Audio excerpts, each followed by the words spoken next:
श्री स्वामी समर्थ. आज आपण ऐकणार आहोत श्री स्वामीचरित्र सारामृतातील अध्याय 4. हा अध्याय समर्थांच्या चरणी अर्पण करूया आणि अध्यायाला सुरुवात करूया. श्री गणेशाय नमः. स्वामी नापाचा जप करिता चारी पुरुषार्थ येती हाता. स्वामी चरित्र गाता ऐकता पुनरावृत्ती चुकेल. गत्या अध्यायाच्या अंती अक्कलकोटी आले यती. निरुपराया दर्शना देती स्वेच्छेने राहती तयापुरी. चोळप्पाचा दृढ भाव घरी राहिले स्वामीराव. हे तयाचे सुकृत पूर्पर्व नित्यसेवा घडे त्याते. चोळप्पाची सद्गुणी कांता तीही केवळ पतिव्रता. सदोदित तिच्या चित्ता आनंद स्वामी सेवेचा. स्वामी केवळ ईश्वरमूर्ती देशोदेशी झाली ख्याती. बहुत लोक दर्शना येती कामना चित्ती धरुनी. कोणी संपत्ती कारणे कोणी मागती संताने. व्हावे म्हणून या लग्न येती दूरदेशाहुनी. शरीर भोगे कष्टले संसार तापे तप्त झाले. मायामय पसाऱ्याते फसले ऐसे आले किती एक. भक्त अंतरी जे जे इच्छिती तेथे येती राजपुरविती. दृढचरणी जयाची भक्ती त्यासी होती कल्पतरू. जे का निंदक कुटिल तया शास्ते केवळ. नास्तिकाप्रती तत्काळ योग्य शासन करिताती. कोणी दोन संन्यासी आले अक्कलकोटासी. हसुनी म्हणती सनासी ढोंगियाच्या नादी लागला. हा स्वामी नव्हे ढोंगी जो नाना भोग भोगी. साधू लक्षण याचे अंगी कोणते हो वसतसे. ऐसे तयाने निंदिले समर्थाचे अंतरी जाणिले. जेव्हा ते भेटीसे आले तेव्हा केले नवल एक. एका भक्ताची या घरी पातळी समर्थाची स्वारी. तेही दोघे अविचारी होते बरोबरी संन्यासी. तेथे या तिन्ही मूर्ती बैसविल्या भक्ते पाटावरती.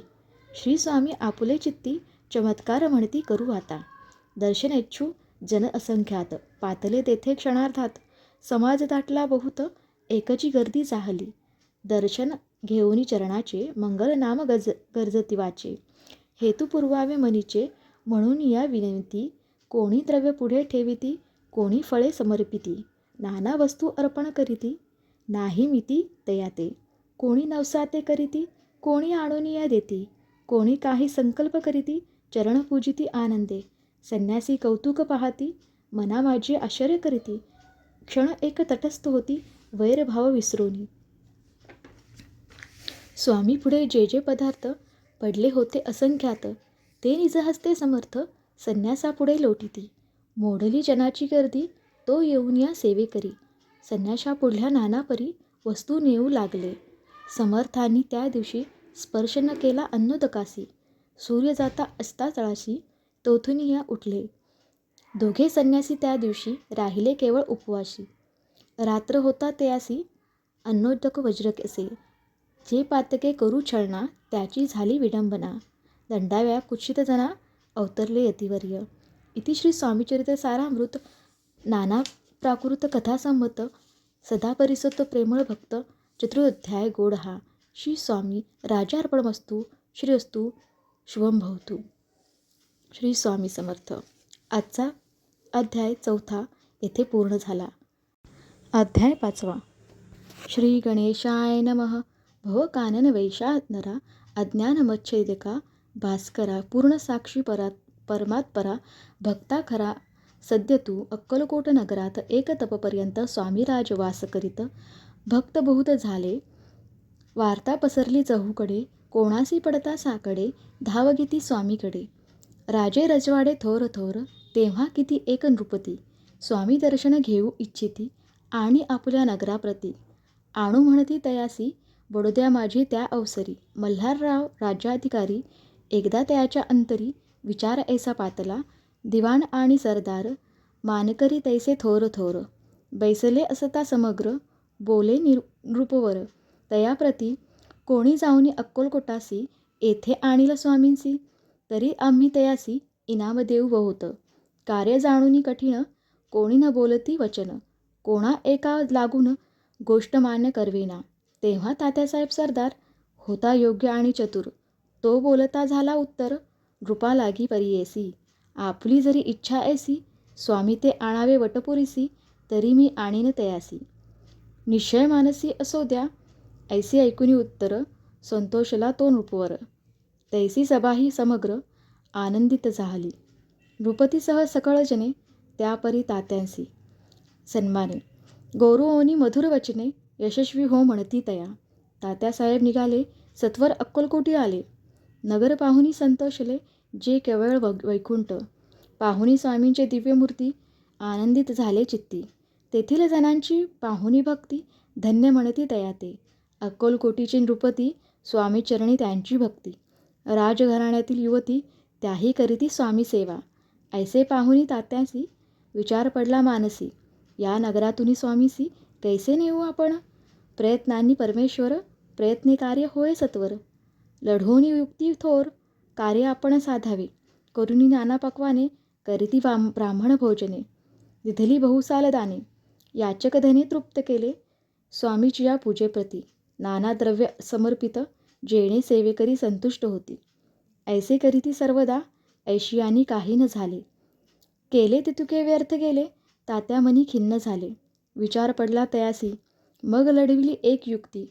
एकांती गाठुनी सोळप्पाप्रती त्याज लागी विनंती करीती. बुद्धिवाद सांगती त्या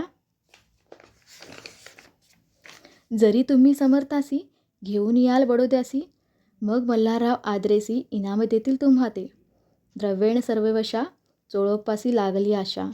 त्याच्या अंतरी भरवसा जहागिरीचा बहुसाल. चोळप्पाने कर जोडूनी विनंती केली मधुर वचने. कृपाळू होऊनी समर्थांनी बडोद्याप्रती चालावे.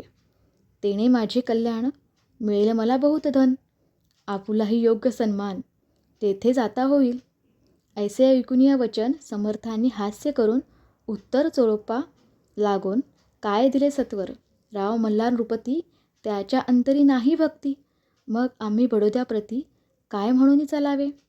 इति श्री स्वामीचरित्र सारामृत नाना प्राकृतकथा संमत सदा ऐकुनी भाविक भक्त पंचमोध्याय गोडहा श्रीरस्तु शुभम भवतु. आजचा अध्याय 5वा येथे पूर्ण झाला. अध्याय 6वा. श्री गणेशाय नमः.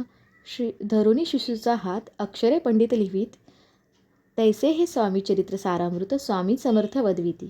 मागील अध्यायाच्या अंती चोळप्पा विनवी स्वामीप्रती कृपा करुणी मजवरती बडोद्यासी चलावे. भाषण ऐसे ऐकोनी समर्थ बोलती हासोनी. मल्हाररावाच्या मनी आम्हाविषयी भाव नसे म्हणून त्याच्या नगरात आम्हा जाणे नवे उचित. अक्कलकोट नगरात आम्हा राहणे आवडी. ऐसा यज्ञ व्यर्थ गेला तात्यामनी चिंतावला. आपण आलो ज्या कार्याला ते न जाये सिद्धीसी. परी पहावा यज्ञ करुनी ऐसा विचार केला मनी. मग काय केले तात्यांनी अनुष्ठान आरंभिले. भक्ती नाही अंतरी दांभिक साधना ते करी. तयातेक स्वामी नरहरी प्रसन्न कैसे होतील. मग तात्यांनी काय केले सप्ताहासी ब्राह्मण वैसविले गुरुचरित्र आरंभिले. व्हावयासी स्वामी कृपा परी तयाच्या वाड्यात. कधी न गेले समर्थ तात्या झाला व्यग्रचित्त. काही उपाय सुचेना आता जाऊनी बडोद्यासी. काय सांगावे राजयासी आणि सकळ जनासी. तोंड कैसे दाखवावे. ऐसे उपाय करून न होती स्वामी प्रसन्न. आता एक युक्ती योजून न्यावे पळवून यतीसी. असो कोणे एके दिवशी साधूनी योग्य समयासी मेण्यात घालूनी स्वामींसी तात्यासाहेब निघाले. कडब गावचा मार्ग धरिला अर्धमार्गी मेणा आला. अंतरसाक्षी समर्थाला गोष्ट विदित झाली. मेण्यातून उतरले मागुती अक्कलकोटी आले. ऐसे बहुत वेळा घडले. हाही उपाय खुंटला. मग पुढे राजवाड्यात जाऊनही राहिले समर्थ. तेव्हा उपाय खुंटत टेकिले हात तात्यांनी. मग अपयशाते घेऊन बडोद्यासी आले परतोनी. समर्थ कृपा भक्ती वाचोनी अन्य उपाय न होय. परी मल्हारराव नृपती प्रयत्न आरंभित पुढती. सर्व त्रासी विचारिती कोण जातो स्वामीकडे. तेव्हा मराठा उमराव यशवंत त्याचे नाव. नृपकार्याची धरुणी हाव आपण पुढे झाला. तो येऊनी अक्कलकोटी घेतली समर्थांची भेटी. वस्त्रे अलंकार सुवर्ण ताटी स्वामी पुढे ठेवीत. ती पाहुणी समर्थाला तेव्हा अनिवार्य क्रोध आला. यशवंता पाहुणी डोळा काय तेव्हा बोलले. असे पेढी आणूनी सत्वर ठोका याचे चरणी. ऐसे त्रिवार मोठ्यानी समर्थ क्रोधे बोलले. क्रोधमुद्रा पाहुनी यशवंतराव भ्याला मनी. पळाले तोंडचे पाणी. लटालटा कापू लागला. मग थोड्याच दिवशी आज्ञा आली यशवंतासी. सत्वर यावे बडोद्यासी तेथील कार्यासी सोडूनी. साहेबा विषप्रयोग केला, मल्हाररावावरी आळा आला. त्या कृत्या माझी यशवंताला गुन्हेगार लेखिले. हातीपायी बेडी पडली, स्वामी वचनाची प्रचिती आली. अघटित लीला दाविली, ख्याती झाली सर्वत्र. इति श्री स्वामीचरित्र सारामृत नाना प्राकृत कथासंमत सदा भक्त परसोत षटोध्याय गोडहा. श्री स्वामीचरित्र सारामृत षटोध्याय समाप्त. शुभम भवतु. श्री स्वामी समर्थ.